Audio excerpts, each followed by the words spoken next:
Түштүк Корея эмгек мигранттарын мыйзамдуу ишке орноштуруу боюнча Кыргыз Республикасы менен биринчи келишим түзгөн өлкө. Түштүк Кореяда иштөөнү каалоочулар 18-39 жаш куракта, корей тилин жакшы билген, мурда сот жообуна тартылбаган жана Кореядан депортация кылынбаган жарандар болушу шарт.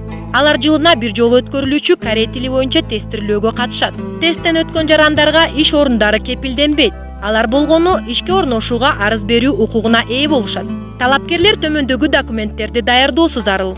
Медициналык кароонун корутундусу, Ички иштер министрлигинен сот жообуна тартылбагандыгы тууралуу маалым кат, анкетаны толтуруу, электрондук базага катталуу.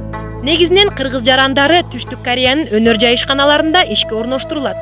Кореянын мыйзамдары боюнча өлкөдө 4 жыл 10 айдан ашык иштеген мигранттар өзүнүн мекенине кайтып барууга милдеттүү.